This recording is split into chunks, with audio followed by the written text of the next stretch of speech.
দেশের ক্রীড়া উন্নয়নে যেমন বসুন্ধরা গ্রুপের অবস্থান সবার শীর্ষে, ঠিক তেমনি নতুন নতুন খেলা দেশের মানুষের কাছে পরিচয় করিয়ে দিতেও নাম্বার 1 বসুন্ধরা গ্রুপ। ক্রিকেট, ফুটবলের পাশাপাশি প্যাডেল টেনিস নিয়েও কাজ শুরু করেছে বসুন্ধরা স্পোর্টস সিটি।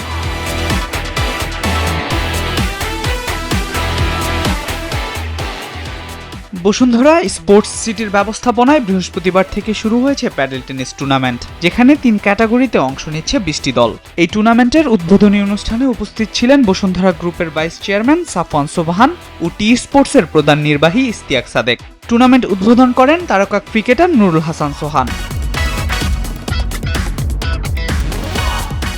ইউরোপে প্যাডেল টেনিসের চল থাকলেও বাংলাদেশে এখনও তেমন জনপ্রিয় নয় খেলাটি।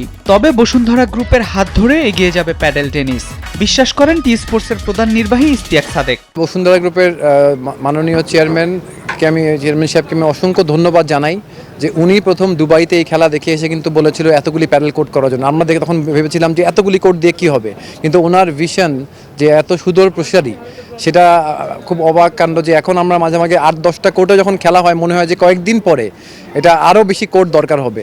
এবং ডেফিনেটলি এটা আমি বললাম, যখন বাংলাদেশ প্যাডেল অ্যাসোসিয়েশন বা ফেডারেশন যেটাই হবে, হওয়ার পরে এটা সারা দেশ জুড়ে এটা বসুন্ধরা গ্রুপ না করলেও বাংলাদেশ প্যাডেল অ্যাসোসিয়েশন করবে, আর না করলে বসুন্ধরা গ্রুপ এটার উদ্যোগে করবে, কারণ স্পোর্টসের সঙ্গে বসুন্ধরা গ্রুপ ওতপ্রোতভাবে জড়িত। টুর্নামেন্টের আয়োজক কমিটি জানায় ভবিষ্যতে দেশ জুড়ে প্যাডেল টেনিস টুর্নামেন্ট আয়োজন করতে চান তারা। প্রথমত আমি থ্যাংক ইউ জানাই বসুন্ধরা গ্রুপকে যে এরকম উদ্যোগ নিয়েছে, আমাদেরকেও বলেছে এসব উদ্যোগ নেওয়ার জন্য, কারণ তাদের ভিশন ছাড়া আমরা এটা করতে পারতাম না। ন্যাশনাল ওয়াইড করতে চাই, আমরা ইন্টারন্যাশনাল করতে চাই, আমরা বাইরের থেকে যেমন আপাতত যে কাঠামোগুলো আছে সব কিছুই তো বাইরে থেকেই আসতে হয়।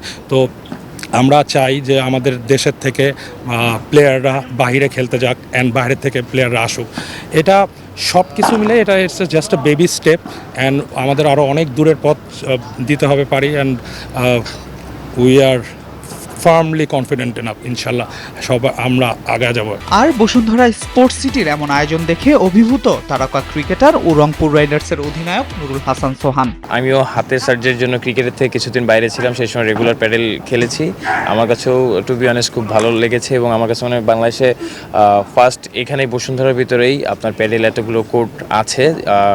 ইভেনচুয়ালি আমরা এটা হয়তো দুবাই বা লন্ডনে বেশি দেখি, খেলাটা অনেক পপুলার ওইখানে, বাট বাংলাদেশে অবভিয়াসলি আস্তে আস্তে অনেক ভালো একটা জায়গায় এটা যাবে আমার কাছে মনে হয়। এই টুর্নামেন্টে চ্যাম্পিয়নরা পাবেন 40,000 টাকা পুরস্কার সহ বসুন্ধরা স্পোর্টস সিটিতে অবস্থিত বিশ্ববিখ্যাত গোল্ড জিমের 2 মাসের গোল্ড মেম্বারশিপ। টুর্নামেন্টের ফাইনাল অনুষ্ঠিত হবে আগামী শনিবার। আল মাহমুদ ফাহিম, নিউজ 24, ঢাকা।